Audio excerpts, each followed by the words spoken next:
আমাদের চাওয়া হলো এক ভার্সিটি নরসিংদী যাবে না। আমরা আমাদের এই ট্রাস্টি বোর্ডের যে চেয়ারম্যান বর্তমানে আছেন জনাব সিরাজুল ইসলাম মোল্লা, তার উপর আর ট্রাস্ট রাখতে পারছি না। আমাদেরকে যখন ভর্তি নেওয়া হয়েছিল বলা হয়েছিল যে আমাদের ক্যাম্পাসটা ঢাকাতে, এখন যেটা দেখতে পাচ্ছেন, তো আমরা চাচ্ছি আমাদের এই ক্যাম্পাসটা এখানেই থাকুক। আর তারা যদি মনে করে এটা আরও বেটার করতে চায়, সেক্ষেত্রে আশেপাশে কোথাও যেটা সবার জন্য সুইটেবল মনে হয় এরকম প্লেসে, কিন্তু নরসিংদীতে নয়। আমাদের এই আন্দোলনটা শুরু হয়েছে দুর্নীতির সাথে যারা যুক্ত ছিল তাদেরকে আমরা পদত্যাগের দাবি শুরু করেছিলাম। এক পর্যায়ে আমাদেরকে অনেক টাইম দিতে দিতে দেশের অবস্থা পরিস্থিতি যখন শিথিল হলো, আমরা যখন পুনরায় আসলাম এই ক্যাম্পাসে একই দাবি দেওয়া নিয়ে, তখন শামীমা নাসরিন আমাদের যে আগে ট্রাস্টি বোর্ডের মেম্বার ছিল, ওনার নানান দুর্নীতির এগেনস্টে আমরা কথা বলেছিলাম, ওনার পদত্যাগ চেয়েছিলাম। শেষ মুহূর্তে ওনার পদত্যাগ হলো, কিন্তু উনি ট্রাস্টি বোর্ডের থেকে পুরোপুরিভাবে সমাপ্তি করেনি। উনি এখনও বিভিন্নভাবে আমাদের এই বিভিন্ন প্রশাসনিক কার্যক্রমে অব্যাহত আছে। এখন আমাদের ট্রাস্টি বোর্ডের আমরা নতুন যে আরও সদস্য আছে, যাদেরকে এতদিন পর্যন্ত উত্তরাধিকার সূত্রে যারা নাকি ট্রাস্টি হওয়ার কথা ছিল, বাট ওনাদেরকে ট্রাস্টি করতে দেয়নি, সেটাও এক ধরনের দুর্নীতি। সেই দুর্নীতি সূত্রে তারা এখানে ট্রাস্টিজে আসতে পারেনি।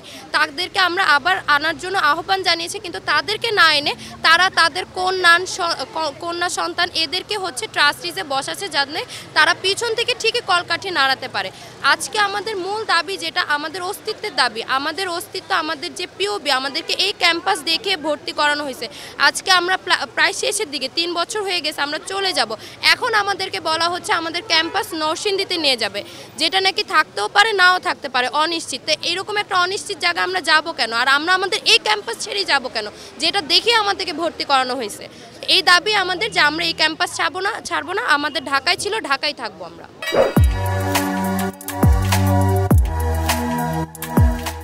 আমরা এমন মানুষ চাই না যে তার কাজে ব্যর্থ হবে।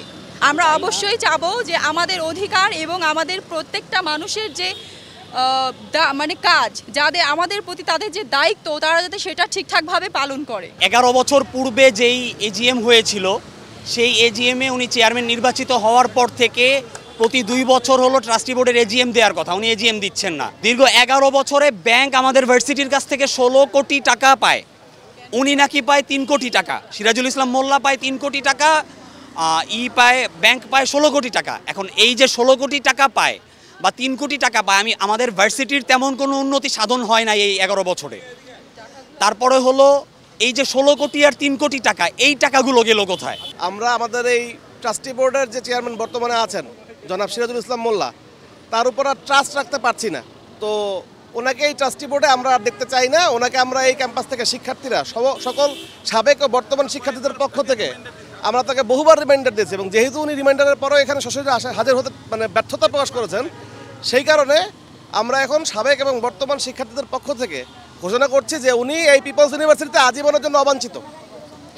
এবং এর সাথে আরও যোগ করছি যে ওনার মতন এরকম করাপ্টেড চেয়ারম্যান যেহেতু বোর্ডের কাজটা করতে পারতেছেন না, তো বোর্ডের অন্য যত মেম্বার আছে সবার দৃষ্টি আকর্ষণ করছি যে আপনারা 30 সেপ্টেম্বর 2024-এর ভিতরে আমাদের বোর্ডের পুনর্গঠন করে আমাদের দাবি দেওয়া যৌক্তিকভাবে মেনে নেওয়ার জন্য আমাদের সাহায্য করুন।